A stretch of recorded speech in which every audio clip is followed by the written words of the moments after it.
lejos de la puerta.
What was that did not function for you personally during your stay here, during these days of the Odin Week festival? What are things which irritated you or you found were not of the same quality as the rest? In terms of the training? You must speak, because today my I apologize. In terms of the training or in terms of just all of it, the entire experience? What is the question? Is it strictly focused on the training? Or the training. What was in the program which didn't function for you, which was not interesting? There's this concept of not going to the full extent of your movement. That you don't go to the full extent of your arm that a few of the teachers mentioned, that you only maybe go up to here.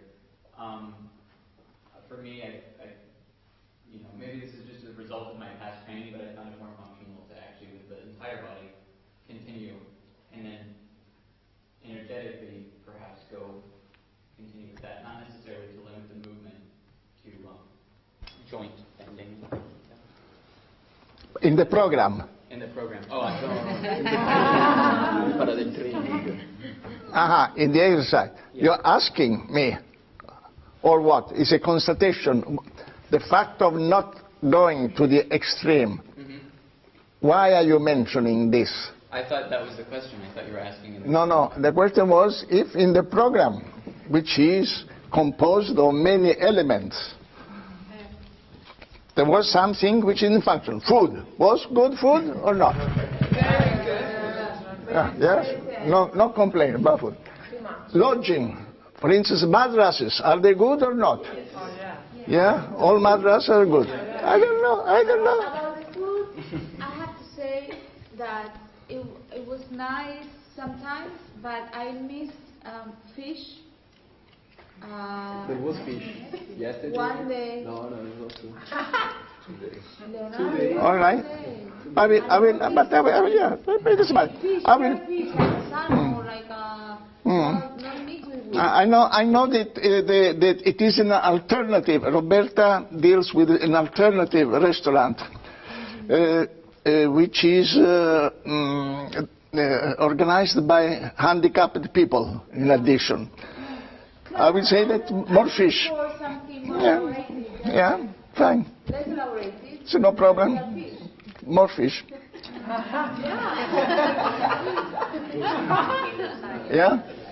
I had one thing which is not a problem, but sometimes the way we saw different works demonstration and work demonstration of the demonstration of the work, and sometimes they were too concentrated or repeating. Like we saw an actor explain something and then another actor explain something similar, and so sometimes I feel okay, maybe the position of the position of the work demonstration and also the talking, I don't know, something in there. I don't know how to solve it, but for example, today was, for me, it was very inspiring to hear about the music, because it's something that also I come here, in my experience, I already heard you talking like this, so for me it's more interesting when we go into something about construction, but of course this is personal.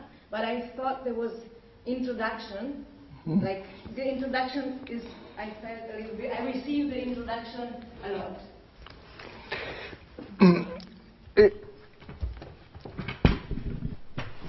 If I look back to my own experience and what was the most essential learning situation, they were all the performances, the same performance, which I have seen maybe 100 times every evening. I was watching the same performance.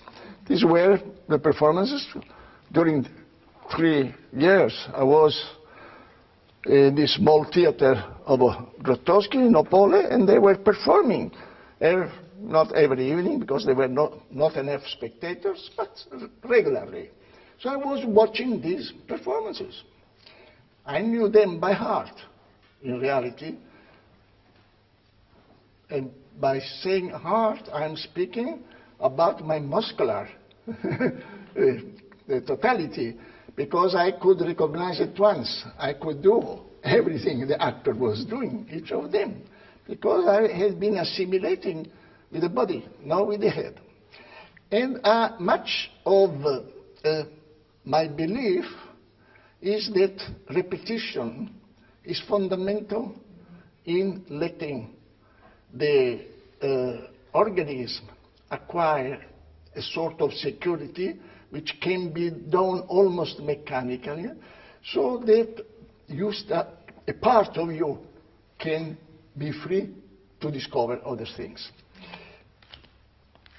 Artists say this in very different way. One who is most good to formulate this is Picasso. Very often he's been asked, do you think that a painter should know how to draw? Because he all the time looks as he's not respecting the similarity of the figures, human figures, that he is painting. So we asked, do you think that it's necessary to learn to draw for a painter? And I said, it is the most important thing. You have to learn to draw, because when you have been learning, you just do it automatically, and the most interesting part of you can be free to discover. So when you see the similar things, is to make you remember once again until it becomes a sort of reflex in you. This is what also training teaches you.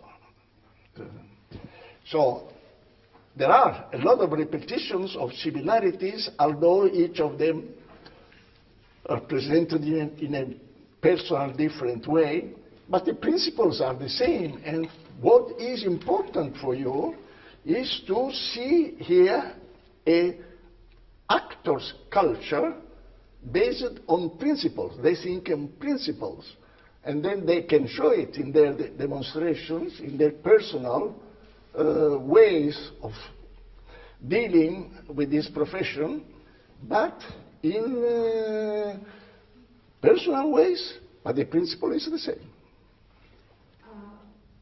Yeah?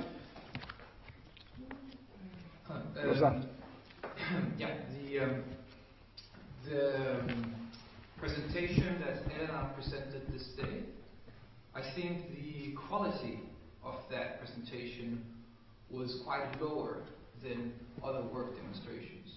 The demonstration, which demonstration are you speaking of? Music. Nora. For instance. No, I'm speaking about the music. Elena. Yeah. I think that compared to the other work demonstrations we have seen, that the quality of that presentation was low. Lower. I think to point it more out, I think the first thing that should be clear is whether she was presenting the basics of musical structure, or that she was presenting the musical world of the chronicle life. That which part are we to learn about? Yeah. And of course the time management.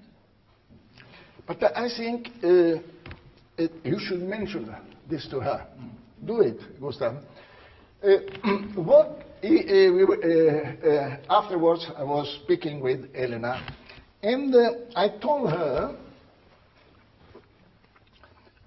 that for us, theater people, it's interesting to hear about the world of music, but if we are not helped in understanding why you are explaining all this monoform, binary, tertiary, I completely listen, it's interesting, but so you have to explain that music is the only art which can compare to theater, because it's the work, the opus, is organized in time. When you hear a symphony, is organized in time according different lines, polyphony, according different characters, and fundamental that music and theater, they operate with the same use of time. Music operates with melody and harmony, and theater operates with progression of a story and simultaneity. So these are the elements which makes that when we start studying, approaching the way of composing, we can say, but this is the same way a director or an actor composes his lines, and how I can compose these lines. So if you introduce like this, then of course we say, what does it mean, why binary? It helps enormously us, all us. But when she starts doing all this, and they say, you have composed the fuga. I didn't understand, because I don't understand anything of music. This is one of my deep regret. I would have liked to could be able to play a musical instrument. I think that the person who plays a musical instrument is able to really to create a dialogue with his own soul, as I imagine. It must be unbelievable but I only like a blind person. I hear something that doesn't function, but certain melodies, for instance, functions for me. I don't know why. And then I say, this melody I want, because this melody says me something. I don't know why. So, strangely enough, I have composed a fuga, although I didn't know that I was composing a fuga. But this struck Elena, and then she is trying now to build. But she's still in that phase which makes you, and also me, when I mentioned, I didn't say slow, because there are certain words you cannot use when you speak. You say it was very interesting, but maybe you could do like this, because otherwise I don't understand why you are speaking. This is one thing that a director should absolutely be aware of the way you criticize or say no to an actor. Yeah.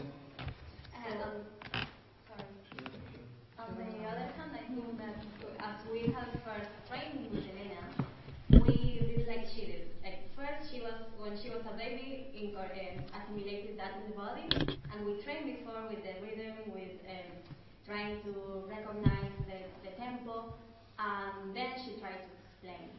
And of course, we are not going to understand in 1 hour, and that is what she has the hardest part, because we maybe train the body, train the voice, because we did acting school, but most of us not music. And that's another word that maybe is more difficult for us and for her to in 1 hour explain classical music. So of course it's going to be difficult, and maybe we don't catch everything, but we also watch the Chronic of Life, so the explanation was pretty useful for us, I think. But you've been working with Elena also with training, no? But this was practical, with the wind. Yeah. So, okay. Yeah? Well, I would just like to have met Eden and maybe had a work demonstration. Stronger, sorry. I would just like to have had a work demonstration or something with Eden, because I just think she's really good. So it You must see that to her. I also wanted. But she says that she's too old. She means, I'm too old now. I'm 75. I have to save my energy. But I would appreciate if you went to her saying, I'm deeply, deeply sorry that you are not doing your work demonstrations anymore. Okay. You really let but me. I also have to say that I kind of understood a lot more about the chronic of life today after with the work demonstration with Elena. Yeah, stronger. Sorry, I just also understood a lot more after today. I do agree that music is not really my thing, but I understood a lot more with Elena of, well, the current of life. So. Yeah. Yes, I missed even work demonstration, so I would say to her also that I would like her next time. So maybe. You say that to her. But if you want to see the first demonstration of Odin Chapter, there is a video. It's called Moon and Darkness, the working demonstration of Eden. And then you will see how she imagined the first demonstration, work demonstration, which inspired all the other colleagues afterwards to continue with this. So also about languages, because I mean we can speak more or less English and understand, and other people understand other languages, but Danish is a language that many of us don't understand, and there were performances like Esther's book in Danish, I think, and because it was not so physical, because yesterday was very physical score, so for me, even if I didn't understand a word, I really got, I don't know, maybe the wrong thing, but I got many things in the story, and I fly. But with Esther's book, I would have liked, I read the program before, but even knowing the program, there is something that is a lot of words and very spoken narrative test, so I really needed help to be able to understand it. Every time there is a performance with Eben, many people from the town comes. This time no, because of the virus. So there was only, you were allowed, maybe a couple of more people. And she insists that the people coming from the town must understand. So for once, you have to suffer. So I respect the Eben's attitude there. But you're right. I also would be annoyed to sit 1 hour without understanding what an actor says. Well, more than annoyed, it was sad. Yeah. You know, I felt sad. Yeah? I don't understand Italian. Can you hear? Stronger. I don't understand Italian. You don't understand? I don't understand Italian. Yeah. Roberta speaks Italian. Yeah. And the performances she made, on some level, I have the same experience as people who do not understand Danish. But they have given me something here, which I am still Yeah, but trying to comprehend both here and here. But you can't compare the two performances because it's very unjust. The Roberta's performance is made for spectators who don't understand Italian. And therefore, there is music, there is a lot of visual effects, there is a lot of light, there is a lot of artificial elements which makes you react. Even want just to tell how a human brain begins to wither. And she tells this story, very simple, few images. And of course the communication central element is the language. So if you don't understand what she is saying, then we are lost. It is as when you go to see a normal, a traditional, good traditional theater where actors, through the text, tells the story. So you can remain there, but you don't get anything. Just a person moving around. So if you don't work consciously as a director and as an actor, I have to make a performance so that even those who don't understand my language can get something out of it. And this is a very, very different way, not only of thinking, but also of being an actor.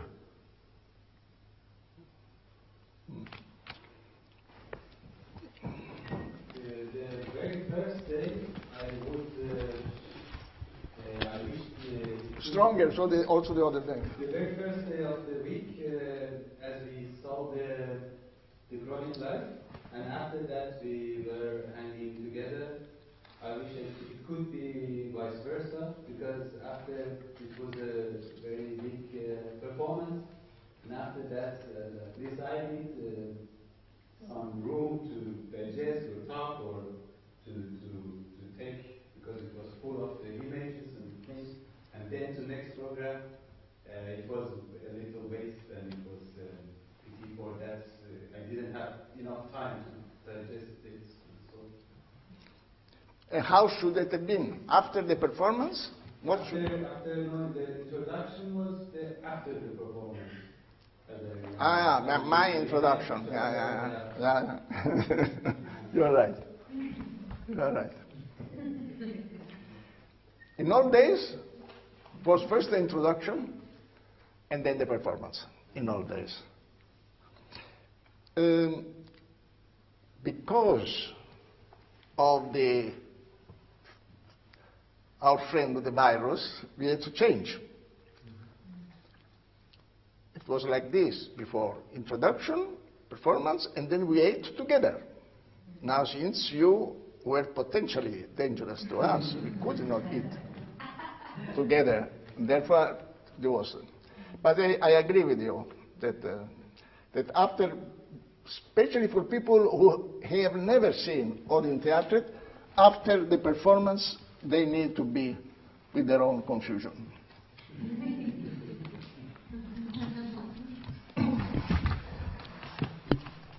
Yeah?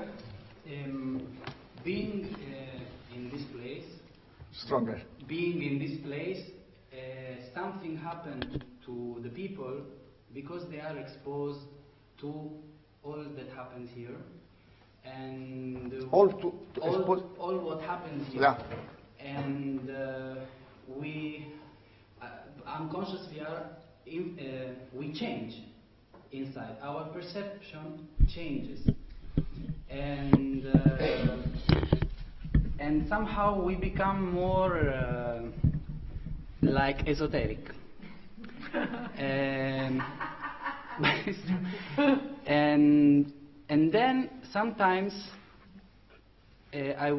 my personal wish is that there could be more exposure to your esotericism in theater. Practically we have it, because we have the show, the performance. But when I feel that when I come to put it in words or to share with people, I'm still not ready. But I really like this dimension, because I think it really belongs to the reason why you do theater. Like when you say that you cannot accept there is so much evil in the... when I say that? In the movie you said that you cannot accept so much evil in the world. And maybe if you want to stress in one direction, I would wish this one.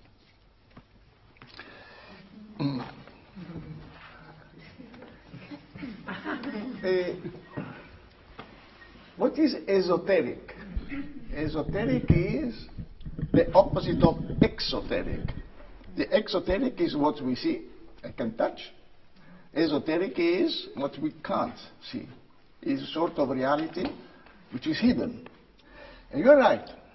There is in all artistic expressions a sort of esoteric dimension. Sometimes it's very, very evident. Sometimes it's less evident. All form of esotericism cannot be conveyed rationally. It's a sort of personal process which is directed through a sort of, I would say, sensorial, different way of using our physical, mental, psychic totality.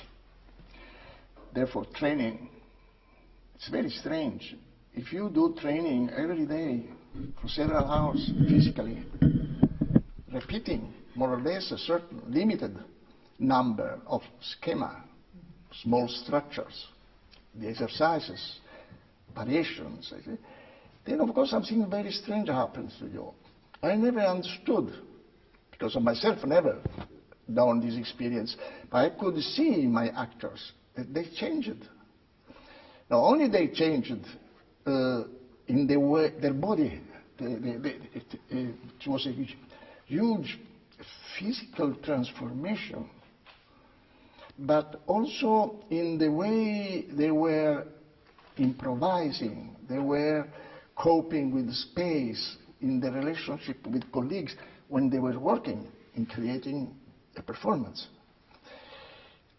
It is not because they knew more. I think that this experience of discovering the esoteric part of our body, of the resources, of the reality, the energies which we possess.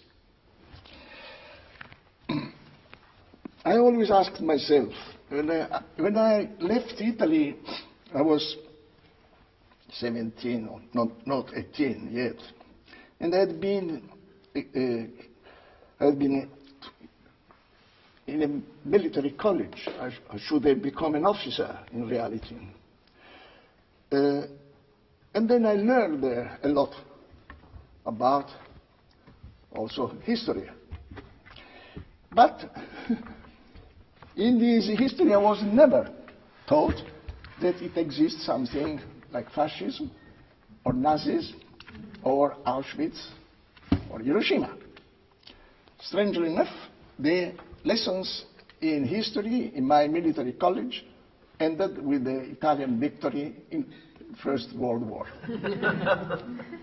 So when I came to Norway and I started working as a welder, as a proletarian, and I was exposed to racism, I was exposed to racism not because I was Of course, I was black, and I looked like a Negro, like a Wop, like a Dago, but also because I was the representative of a country who had been using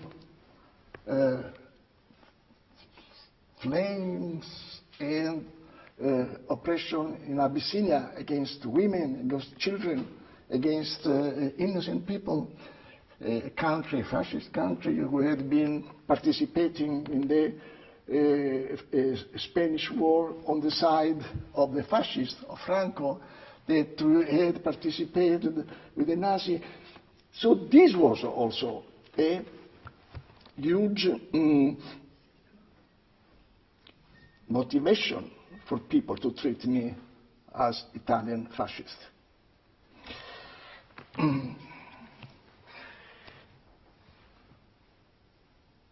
Then I always asked myself, when I start reading about yes, I would say that a central awareness in my personal reflection about life was Auschwitz. I never understood Auschwitz. How was it possible that human beings can so coldly plan to kill systematically, not 10,000, but millions of people? This was. But my question was, what would I be doing in Auschwitz? This was a sort of nightmare I had for many years. Would I have been simply giving up and just become a victim, an anonymous victim? Would I have been collaborating with the Nazi in order to save my life? How, and then the third question, how did manage those people who opposed the concentration camp, who started writing on what they had, this small piece of paper, news, the records of what was happening, because they wanted that all this should be known. They organized revolts, they organized resistance within this hell. So you see, the esoteric, we were speaking of the esoteric world, the esoteric dimension, the hidden dimension.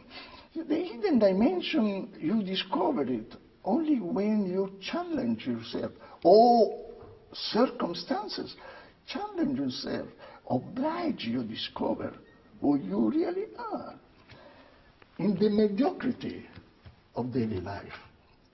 I use the word mediocrity in a positive sense. We are not exposed to any danger. We are more or less safe, especially in Europe. We can go in the night out and we are not aggressed. We can be ill, more or less. We know the certainty that we can be taken to an hospital. Then you will never discover who you are in reality. It's only if all circumstances oblige you to find it, or you yourself decide to impose on yourself a certain discipline, and then you start discovering certain things. And therefore, for me, this place is incomprehensible to all people who has not the need of this sort of challenge. Then we are judging like a theater, aesthetically, culturally, all these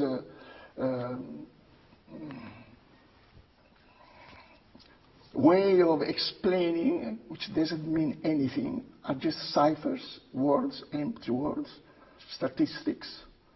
This is the way we are judging. I have to send to the Minister of Culture or to the town how many performances I have made, how many audiences, how many spectators, how many blah blah, children, old people, all these statistics. And on the basis of statistics, all the human aspect, human part of this profession, which is contact, which is the meeting, with the possibility of going beyond what our society imposes on us, or we are accustomed to. All this doesn't exist. When you say that we are right here, and then slowly this esoteric place starts changing us. Of course, because I would say it exists. Let's say culture. Culture are two things, habits and norms. Habits is that you have to work in a particular way, and you have been taught to do this. And the norms are that you have to clean the place where you are working. There is no big norms. There is nothing extraordinary. It's very simple, all this. But it's made in a certain duration. Not only a period of 2 years, 3 years, 4 years maybe, as a school, university. No, this is accepted as a sort of continuous learning process. Of course, when you have learned something, you cannot repeat it because it's no longer learning. Therefore, becomes the effort to find something which is a challenge for you. So this is what characterizes, I would say, my actors, this capacity of being able to materially, concretely discover what would be the obstacle, the difficulties, in order, as Torge said, I have been able, I made a wall, I managed to find a hole, and then I discover the other wall. And then I continue. For me, it's a sort of wonder. I'm wondering, surprised to see, for instance, Eben, she's 75. She is really also, when you will be 75, you will see how your machine, physical machine, is no longer to be trusted. But the way she comes up on the, every time she comes over on that box, I really am we should be able to sit down. You can't imagine how difficult it is on the and the boxes move. So you have to really to exactly the any impulses which otherwise makes you lose the balance, fall out. And every time when she goes down, so and then.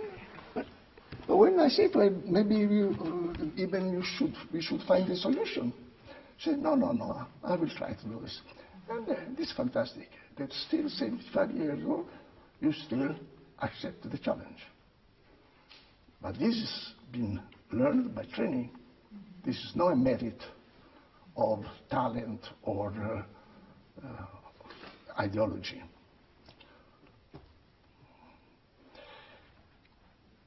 Yeah, sorry, no, there was somebody.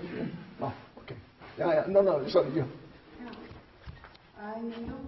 I don't completely agree with you.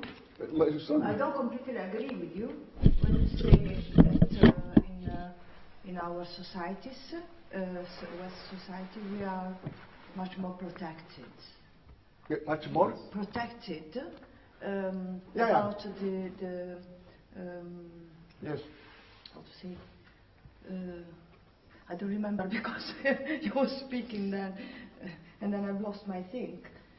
But I think that maybe in some situation there are much more really situations where people are dying because they cannot eat. It's much more clear that there are a power that want to suppress these things. But I think that, yes, we have democracy, but in our society there is a much more hypocrite way to put pressure on people. It's much more dangerous. I feel in this way. I don't know. I don't feel that. What? If you speak like you're speaking, they are not hearing anything. Yes, I think that it's much more sophisticated way to put people in some direction. We are completely bombarded from every kind of marketing things and publicity and pushed away. In the Netherlands, very severe place. I was confronted to close my my thing with theater, because they were deciding that the small one had to go to work for the people taking care about the others, and then plans. It's okay, cut off. This is democracy? I don't think so. But there are no people dying on the streets. Or no, but dying also let's see, we are not going to solve this. Remember one thing. Let's not discuss of things which we cannot solve. Okay. We can only do one thing. I was solving. I was reacting. You cannot. We can discuss enormously about that. You know, right? There is a lot of injustice. We can continue, but. What can you do personally? What can I do personally? This is the question we have to ask. Reacting. Yeah, and this is. I'm winning, but I've lost half of my time. Yeah. So, this is a dilemma for me.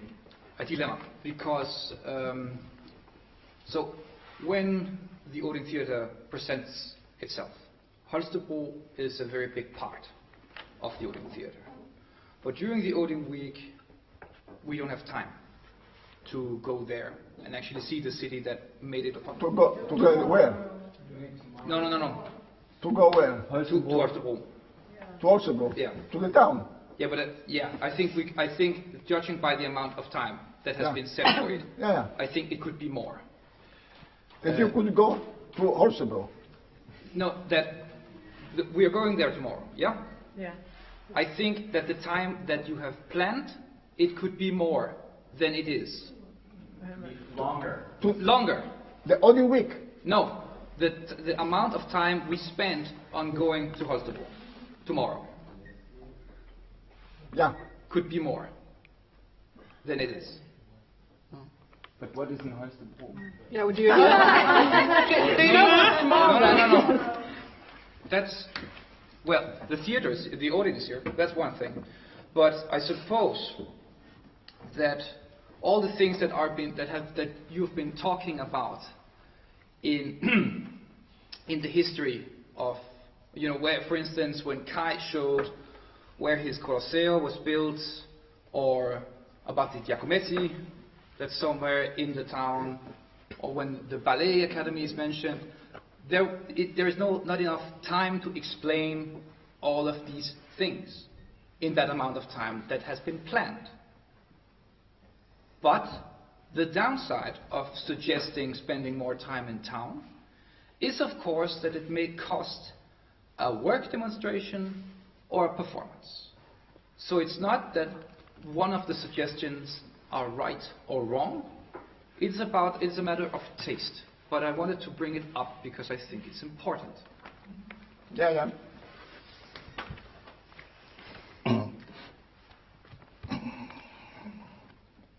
Yeah. There is a very conscious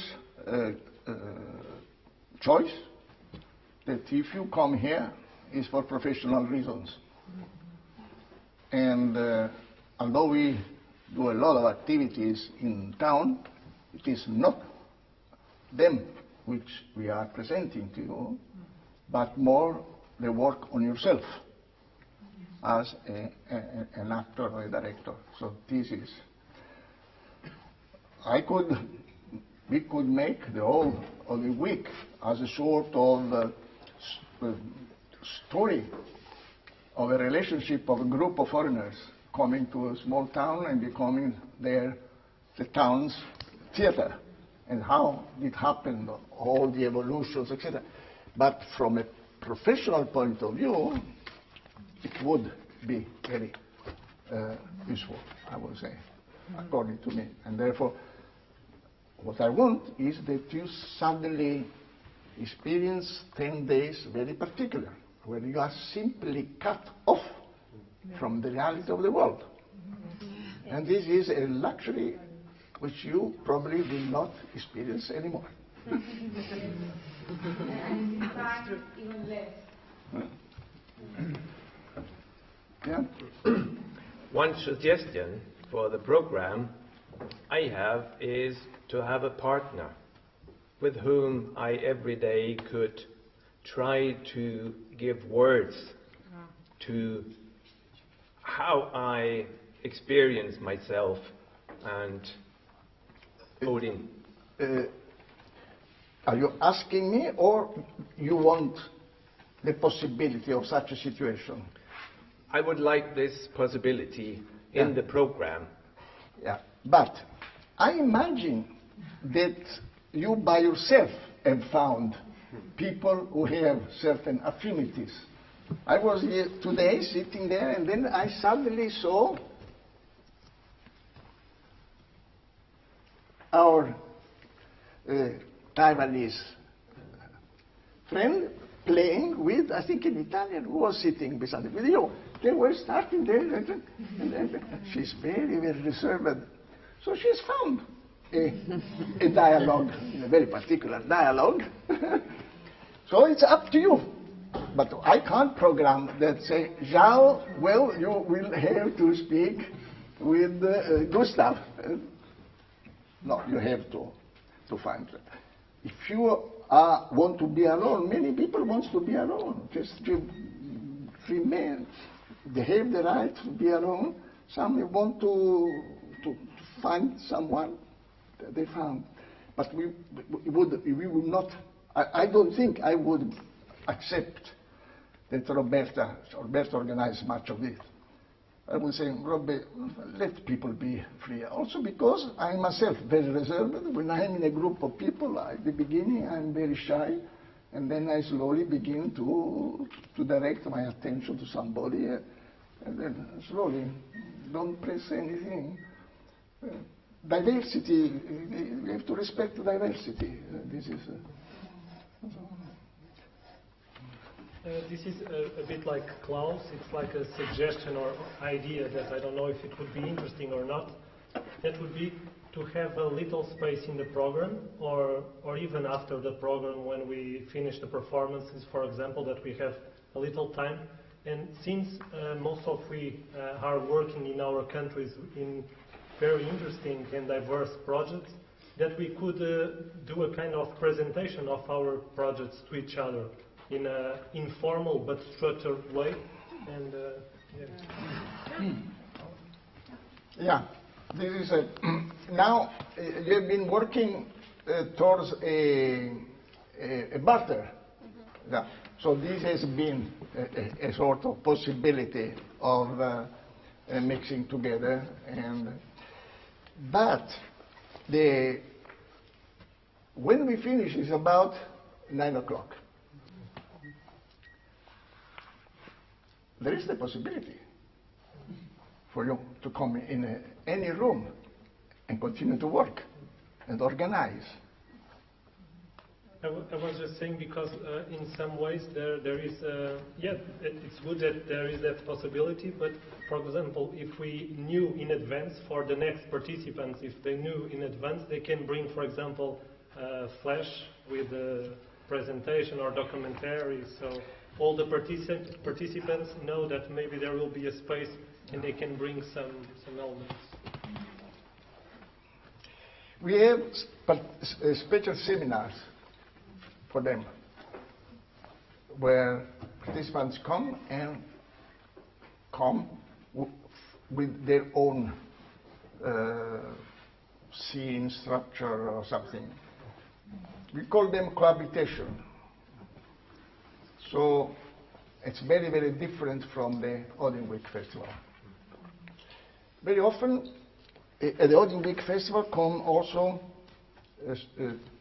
people who are not active theater practitioners, but they are studying at the university, they are sociologists, anthropologists, so they would partially be excluded. So it's, but yeah. What I also miss by some of the training is to say where does some techniques come from, or wherever the inspiration. By the training with Dora, we had it very well. I could then check it later or so. But for example, other things, they just, there were some words, for example, Udo from Roberta's inspiration, or what is also online in the biography I can find, but I wish that I could have more resources where did it come from or what was the... But you have to ask. You have to ask. You know the story of Parsifal. You know the story of Parsifal. No, you don't know any of the most important stories of our culture, European. Parsifal was one of those pure knights who went searching for the Graal. The Graal is a chalice, a glass, metal, where Joseph of Arimathea, a Jew, gathered the last drops of Jesus, who for the Christians is the Son of God. So this Graal disappeared. So, according to the legend, the knights of the round table of King Arthur, these knights went searching for the Graal. And Parsifal was very lucky, because he managed to arrive to a place where people said, there in the castle lives an old man, and this old man possesses the Graal. So Parsifal went there, and he was well received by the old man. And they were eating together, and they were speaking of many other things. And then he went to bed. And when he awoke next day, there was no longer any castle nor old man. There was all just a peasant who looked at him and said to Parsifal, you should have asked him.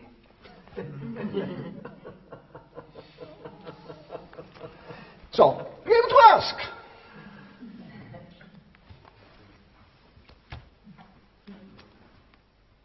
Yeah?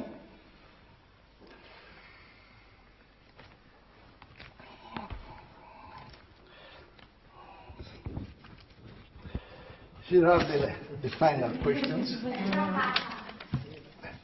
See. Could you please say more about your inspiration or interest in dead languages and why you couldn't continue with it as a team for your next production?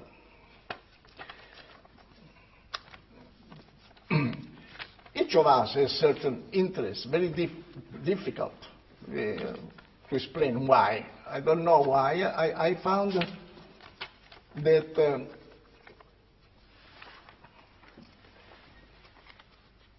as a director, my main questioning is how to transpose feelings, the most unbelievable situations or the most banal situations, into a visual reality, which is the performance, which affects the experience of the biography of each spectator. This is my question. It is a professional question. It is a sort also of professional deformation. I always think in these categories, how it can become a visual transformation, all this. So when I read about these dead languages, what does it mean?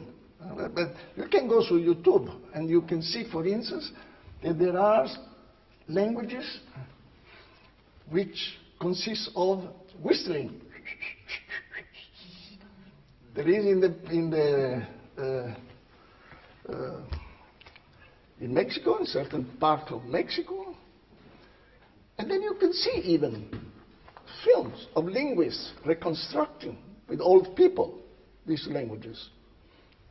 But of course, if you are not able to let, it's no problem of being able, if you don't feel that this is a sort of strange thing, which is very interesting, could be interesting, as a challenge to make a performance.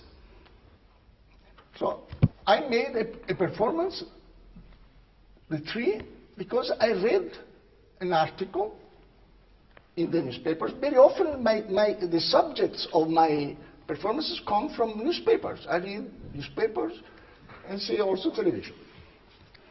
And I read about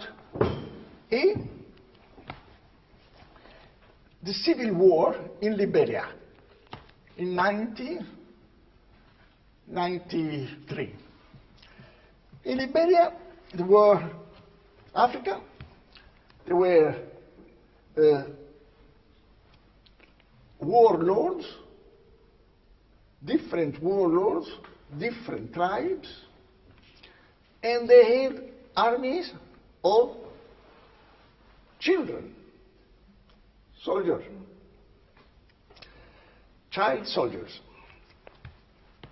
The journalist was explaining how they were trained, these child soldiers, through very cruel initiation. And what is very interesting is that all the African, Jacques can tell you, because he has been living and grown up in Africa, all the African mentality is a very religious mentality still today. If you read the books of any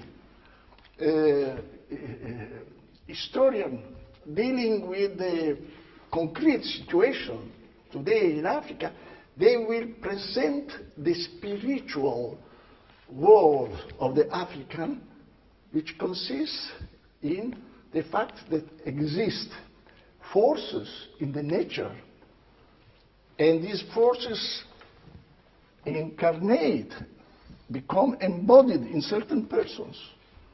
So all these general, in reality, all these warlords are the representation of such a force, and they are able to transmit this force to their child soldiers so that they can be not wounded by bullets, and they train these children with killing. It was the sacrifice, the human sacrifice. One of these generals, this is one of the character of the tree, the book, the performance called The Tree. He was a person who believed that he was invulnerable, nobody could kill him. So when he attacked, he took off all the clothes and completely naked and his sneakers, he went and led his children soldiers, who before the fight sacrifice another child. And they did it in a very different way. Descriptions with their machete, which is a very important sacred tool. They simply cut him like a salami. Or the warlord could take a child and just throw it in water. He has been killing more than 10,000 children, this general. He has admitted himself. Why he was not punished when the war finished? Because at that time, the Hague Tribunal, which was created to judge war crimes, still did not exist. So today, if you go to Monrovia in Liberia, you can go and meet this general who has become a priest of an evangelist sect, is married and has 4 children, already teenagers. This was the story I read, and then I said, this story which when you read, it's unbelievable, you cannot identify with a person who's taking a machete and cutting a child like it was a salami. If you present it to the spectators are not able. It is outside the reach of their experience and their imagination also. And then this was a challenge for me. So you can say, but are you a perverse person? No, I found, is it possible to make a performance out of this? So that suddenly for the spectators, the fact of decapitating human beings, it becomes something physically so strong that they make the equivalent of this experience. So all the performance was the attempt to recreate as an artistic composition what was the horror of this reality. Now, so you can ask yourself, or you can ask me, why are you doing this? I don't know. Partially because I found it extremely challenging professionally, partially because I have to do something when I read all this. I'm protected by most of the horror that exists on this planet, much more protected than a Brazilian or an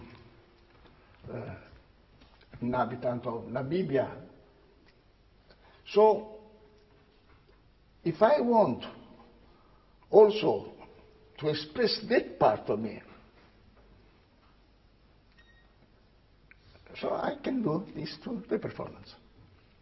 So my subjects, not that I have an interest, there are certain things which suddenly strike me, and then I say, this could be interesting for next performance, because I have all the time in mind there will be a next performance. I have to do another performance. This is the only way of keeping alive this island of freedom. I have to present myself as a cultural institution that has performances. So all my problem is I finish a performance, in 1-2 years I must begin again to do another performance. And then, of course, I start searching for a project, a theme, subject, a word, a title, which, this is interesting. So this of the dead languages, but it didn't function. I was not able to develop this and visualize in such a way that was inspiring for the actor and for me. If it's inspiring for the actor and for me, I know that I am on the good road, on the good path, to make also the spectator interested. But if I'm not myself interested, I find it's not interesting enough, then I have to take away. So therefore, the theme of the languages disappeared. Otherwise, very much is accidental. Very much I live my life be guided very much by accidental events. I trust very much people coming here, and suddenly they say something to me, and then I know that God sent him or her to tell me this, and then I have to follow this. But of course, you have in front of you somebody, or if I go to the Minister of Culture and say, this is my way of leading the theater, they simply call put me in a psychiatric asylum. I tell you this because now I'm at the end of my life, so it doesn't matter what happens. Well, you could continue. I was the directing process in ISTA performances. The ISTA, you have to remember, where ensembles were coming. The masters, the performers, with their musicians, and they were performing. So you saw scenes, extraordinary scenes, from Asian or Afro-Brazilian, very good actors. So it was very easy to take a fragment of a fantastic scene, cut it, and then make another type of musicians play, so that it becomes a sort of counterpoint, according to the music, to different lines, where also for the performance was a challenge to adapt to the new rhythm of the performances.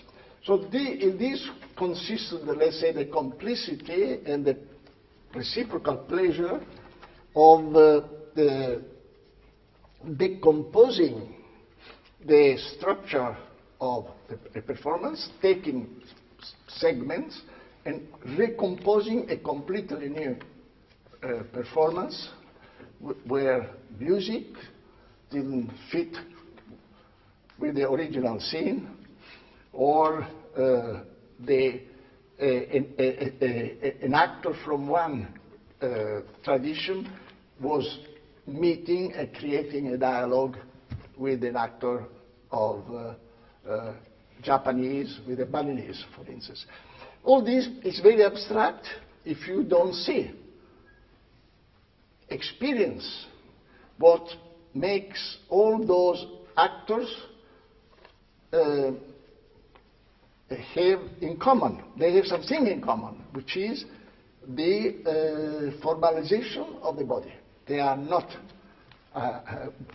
working, they are not performing according to the convention of verisimile, like cinema or traditional theater, but they are deforming, they are formalizing, they are stylizing their behavior. And strangely enough, you can see that a Balinese can becomes credible, as Stanislavski used to say, that the actor must be credible to the senses and the mind of the spectator. And these actors become credible because of their common formalized behavior. Can I, because it was my question, and I also meant it in the way when the ensemble came, they had probably also a director with them, or not? Because yeah, all traditional. Were you a team, or was it you who surrendered to your director? No. They are all traditional Asian performances. They have no director because it's a tradition who have already fixed this performances, and you have been learning since childhood to do these roles. But in this sort of work, what we call the Teatro Mundi, I was the only director. And all the actors simply were accepting my place. You know.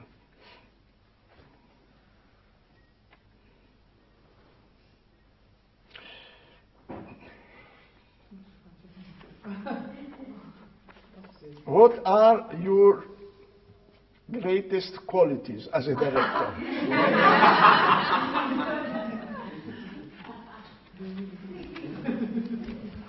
In old days, I would say patience.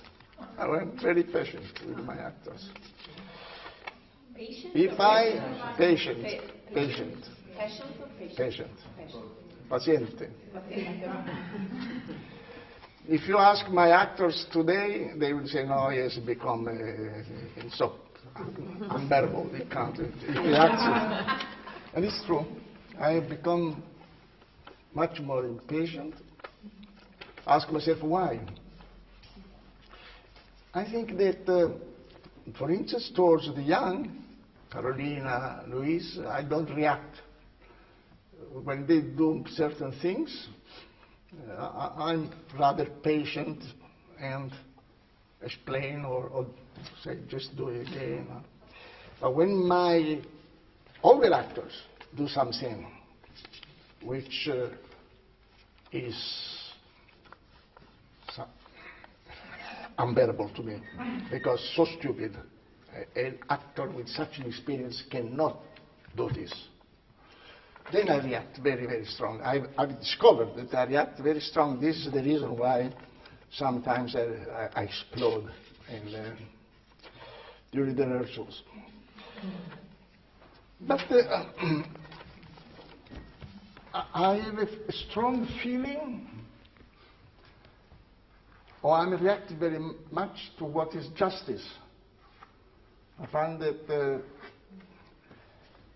maybe because I myself wants to be treated with dignity, in spite that I am not Einstein. So also, I treat with huge, huge respect my actors. I demand the maximum from them.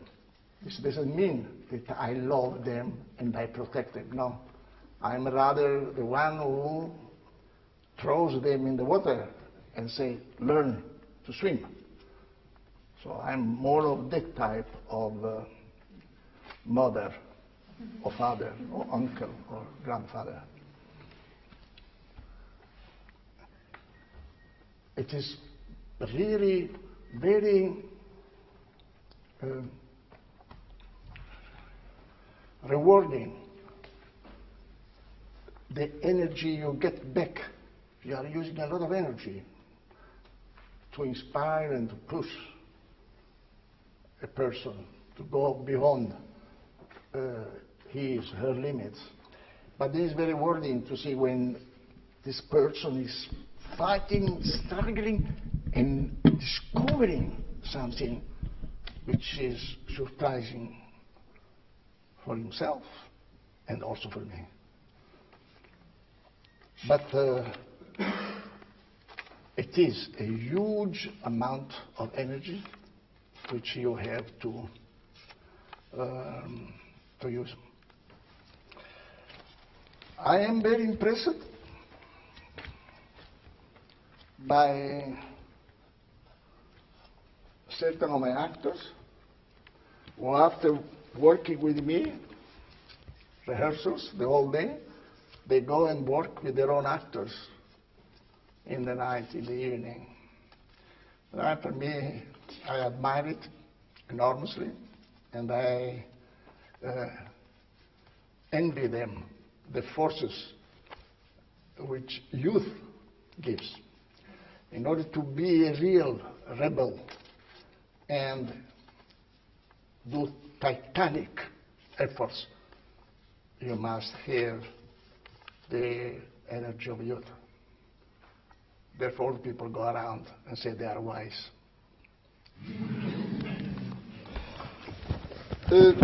I think yeah? I would have like a last question.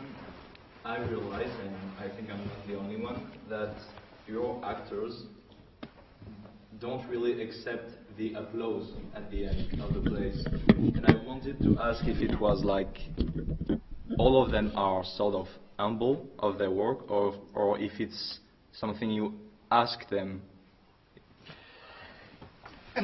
But you yourself have been doing the experience. The performance ends, and the spectators don't applaud. Yesterday, this performance ends, they are there. They do is, you don't applaud. Okay, so they open the door and go out.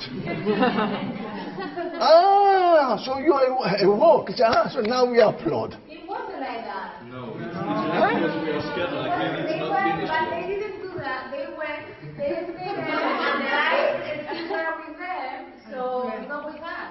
There was no, we were respecting the end. That was not appearing. Exactly. You were respecting the end, and they were respecting you, respecting. No. Now listen. When we began, you can't imagine how it was at that time to do theater outside the world of theater, which was very, very precise. So we were we put some piece of advertisements in the university, in some cafe where young people go, say, tonight performances, and the place where we were performing was the architect's house in Oslo, which had a gathering room. So it was a gathering room, and spectators come and sat more or less spread around, and the actors were performing. The performance was free, because we could not organize the sale of the tickets. Where we had no building, etc. So we had been renting this room for the evening there. So I decided, okay, I put a bucket outside, and on that it was written, give the amount you think the performance is worth. And I put it so that when the spectators come out, there was a table, so you should read this. The first thing we discovered was that the spectator did not applaud. Silence. After the performance, the spectators were not applauding. So my actors were there, and so they went out. The spectators in silence went out. All of them read the sign, and they didn't give. No one gave money. We performed 10 times, and the only time we found one banknote of 100 crowns, which corresponds to 1,000 crowns today. How many? Only this is the. Then later, a friend of mine told me that her father had put this money. I think for pity, I don't know, for So these were the two things which were important for me to understand the spectator's behavior.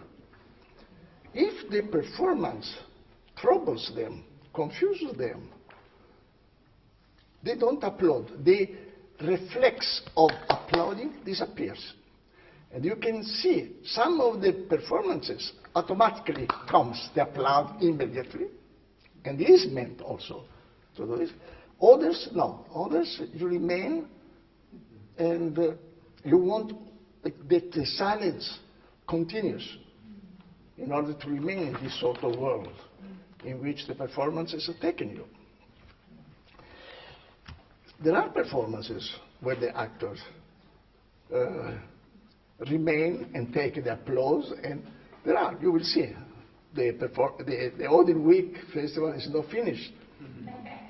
But certain performances, the spectators simply doesn't feel the need to applaud. And we respect this. It's not because we don't want the applause.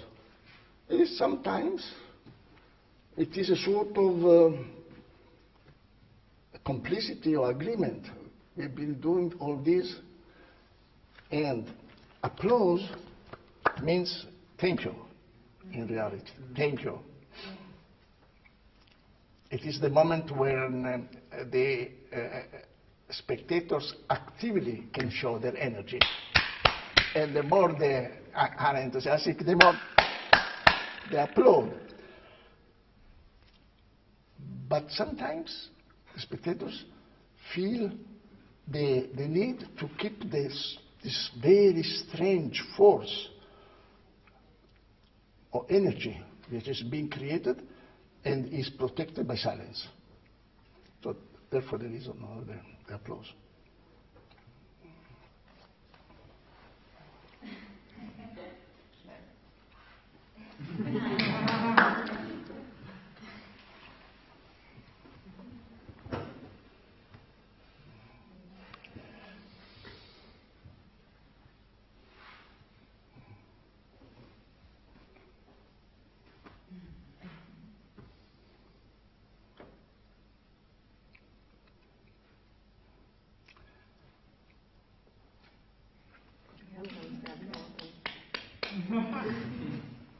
Okay, thank you. This is, we will be seeing each other. Next time we will be facing each other will be today after tomorrow, with the collective encounter with all my actors. So you can ask Parsifal's question. Thank you. Thank you.